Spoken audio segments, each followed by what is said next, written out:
지난 한 주일 동안도 여러분 평안하셨을 줄 믿습니다. 변한다고 하는 것은 누구에게나 어려운 일입니다. 그것은 사람도 그렇고 인간관계도 그렇고 직장도 바꾸려면 큰 결심이 필요합니다. 한자는 집에서 가구를 바꾸는 것이나 가구가 놓였던 자리를 바꾸는 것도 쉬운 일이 아닙니다. 사람들은 나이가 들면 옛 것을 그냥 그대로 변화 없이 지속하려고 합니다. 나도 해가 갈수록 옛 것을 그냥 지키고 싶은 생각이 더해가는 것을 보면 별 수 없이 나이를 먹고 있구나 하는 생각을 하게 됩니다. 그래서 이제 근래 와서는 과감하게 버리는 것을 잘 못합니다. 그래서 내 주위에는 언제적 것인지도 모르는 지저분한 것들이 항상 즐비합니다. 그런데 어떤 사람이 갑자기 변한 것을 보면 사람들은 저 사람은 곧 죽으려는 모양이라고 합니다. 전에 아직 제가 목회 현장에 있을 때에 교회에서 무엇을 좀 바꾸자고 하든지 새로운 일을 해보자고 하면 전에는 그렇게 하지 않았다든지 원래 그렇게 하는 것이 아니라는 이야기를 자주 들었습니다. 사람들이 그런 소리를 하면 나는 그전에는 그렇게 안 해보았으니 그렇게 한번 해보는 것은 어떻겠느냐고 대꾸를 하고는 했습니다. 그러면 교인들은 뭐라고 반대는 안 했지만 탐탁하지 않은 기색이 얼굴에 역력했습니다. 왜냐하면 변화를 싫어하는 것은 사람들의 본성인 것 같기 때문입니다. 마가복음을 기록한 사람은 예수 그리스도의 복음을 이야기하려고 자기의 복음서를 시작하면서 세례 요한의 이야기로 그 첫머리를 장식합니다. 이것이 다른 복음서와는 다른 점입니다. 그렇다면 왜 세례 요한의 이야기가 마가복음서의 서두로 등장하게 되었는가 하는 것입니다. 예수께서 복음을 선포하시는 일에 있어서 세례자 요한이라고 하는 사람이 그 길잡이의 역할을 맡고 있었기 때문입니다. 말하자면 예수께서 타실 말에 고삐를 잡는 것이 세례 요한에게 주어진 역할이었기 때문입니다. 그 세례 요한은 예수보다 먼저 광야에 나타나서 죄를 회개하는 사람들에게 그 증거로 자기의 세례를 받으라고 외쳤던 것입니다. 그랬더니 사람들이 구름대처럼 모여들어서 요단강에서 요한에게 세례를 받았다고 복음서는 전하고 있습니다. 그런데 세례 요한은 광야에서 사는 사람이라고 했으니 그 꼴이 말이 아니었을 것입니다. 성경에는 낙타털을 입고 있었다고 했지만 모르기는 해도 털이 그냥 숭숭 붙어있는 낙타의 가죽을 두르고 살았다는 이야기일 것입니다. 그리고 광야에는 먹을 것이 별로 없으니 메뚜기와 들꿀을 먹고 살았다고 했습니다. 그러니 그의 외모를 우리는 쉽게 상상할 수 있습니다. 그런데 그런 모양을 한 요한이 외치는 소리를 듣고 사람들이 마음의 찔림을 받아서 그 앞에 나와 회개하고 세례를 받았다고 하니 이것은 성령의 역사가 아니었다면 상상하기도 어려운 일입니다. 이것이 바로 기적이었습니다. 그리고 성경을 보면 군중을 향한 그의 말투도 고분고분하다든지 아니면 겸손한 것과는 거리가 멀었습니다. 그런데 더 중요한 것은 이 세례자 요한이라고 하는 사람이 왜 세례를 주었느냐고 하는 것입니다.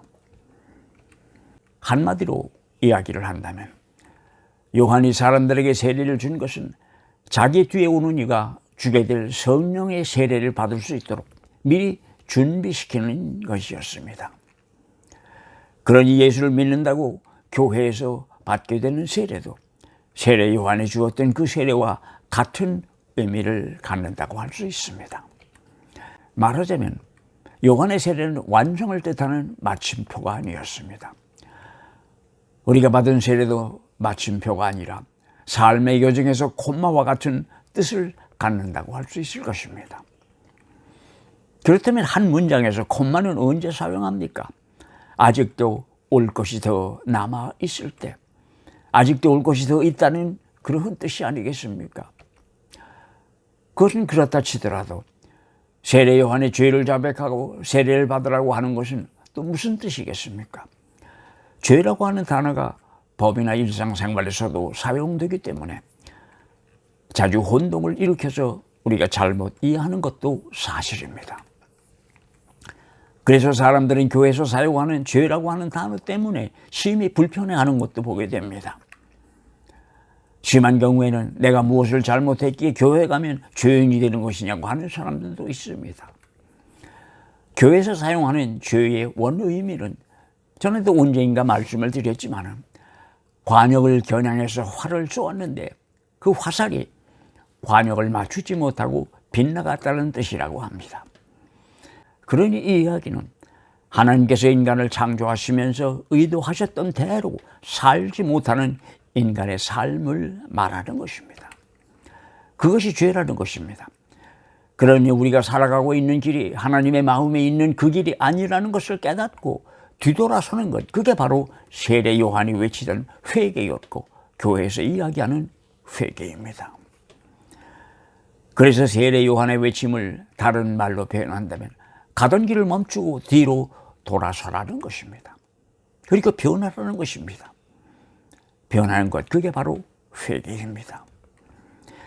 세례 요한은 자기보다 능력 있는 분이 곧 오실 터인데 자기가 물러주는 요단강에서의 세례는 예수께서 성령으로 주실 세례의 준비 과정이라는 것이었습니다.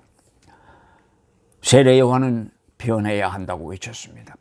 그랬더니 사람들이 구름대처럼 모여들었다고 했습니다. 성경에는 광야라고 하는 단어가 자주 나오지만은 우리는 이 광야가 어떤 곳인지를 이해하기가 그리 쉽지 않습니다.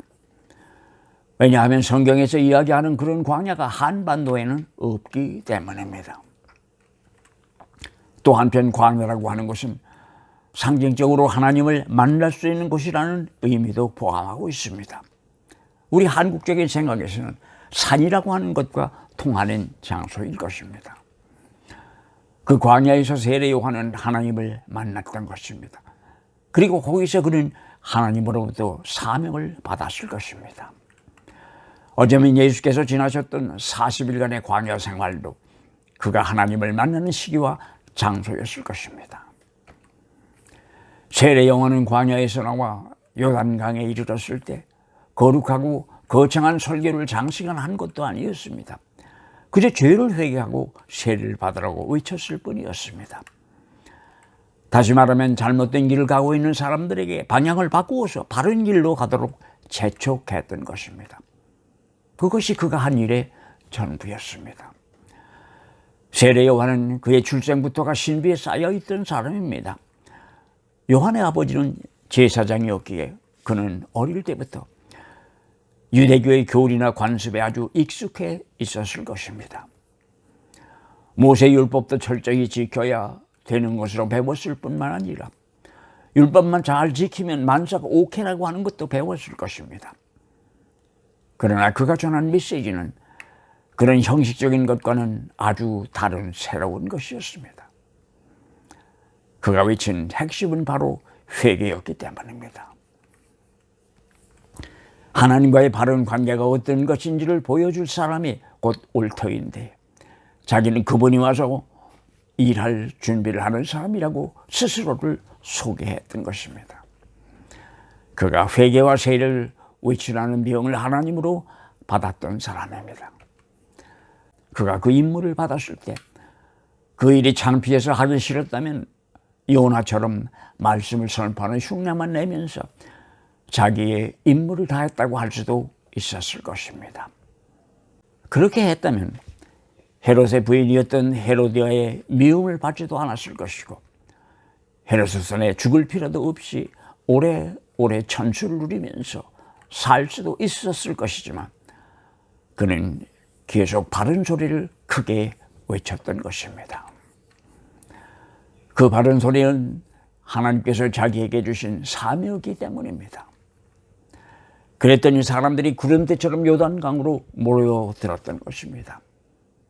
나는 이 이야기를 읽으면서 아무리 세상이 다 병들어 버린 것 같아도 하나님께서 남겨두신 사람들은 있었구나 하는 생각을 했습니다. 요한의 외침은 담대하고 자신감이 넘쳐 있었습니다. 교회가 무엇하는 곳입니까? 반복해서 말하지만 교회는 장소가 아니라 사람들입니다. 그러니 교회란 어떤 사람들이냐고 묻는 것이 바른 질문일 것입니다. 예수의 사람이 되기를 갈망하는 사람들의 모임입니다. 그래서 그들은 예수의 삶을 배우고 그의 가르침에 귀를 기울이는 것입니다. 그렇다면 그의 가르침은 또 무엇입니까? 바로 하나님의 마음입니다. 예수께서 세상에 오신 것은 하나님의 속마음을 사람들에게 널리 전하고 알게 하기 위한 것이었습니다. 그러니 진정 예수를 믿는 사람들은 다른 사람들에게 하나님의 아들 예수처럼 보여줘야 합니다. 그리고 그들이 어디에 있든지 교회 집사는 집사처럼, 교회 장로는 장로님들처럼, 그리고 교회 목사는 목사처럼 보여져야 한다는 것입니다. 그게 바로 교회의 참 모습일 것입니다. 그리고 이 세례 요한의 이야기를 하면서 잊을 수 없는 사람들이 있다면 그들은 바로 요한의 외침을 들었던 군중들입니다. 요한은 광야에 있었다고 했습니다. 그리고 광야란 사회적으로 잃어버려진 소외된 사람들을 의미하는 곳이기도 합니다. 더 이상 희망이 없다고 생각해서 인생의 막다른 골목에 서 있는 사람들을 말합니다. 그래서 외롭고 괴로운 사람들입니다. 또 한편으로 광야는 영적인 목마름을 해소할 수 있는 곳이기도 합니다. 영적인 갈망이란 인간의 본성입니다. 그들이 힘에 되었던 것은 그들이 받은 용서로부터 오는 하나님의 능력이었습니다. 그리고 그것이 바로 교회의 사명이며 연일을 제치고 교회가 해야 할 일일 것입니다. 세례 요한의 외침은 바로 교회의 외침이 되어야 합니다. 스스로가 변화되어서 세상을 변화시키는 것입니다. 예수님의 천국에 대한 누룩 이야기가 바로 그런 이야기가 아니겠습니까? 그런데 요즘 와서는 교회가 자기들은 변하지 않고 세상만 변하라고 소리를 지르고 있으니 그게 바로 문제인 것 같습니다. 그리고 더 큰 문제는 교회가 세상 것을 배우더니 외쳐될 자기의 것이 더 이상 없는 것 같다는 것입니다. 여러분 끝까지 같이 해주셔서 고맙습니다. 다음 주일 저녁 8시에 다시 뵙기를 바랍니다. 감사합니다.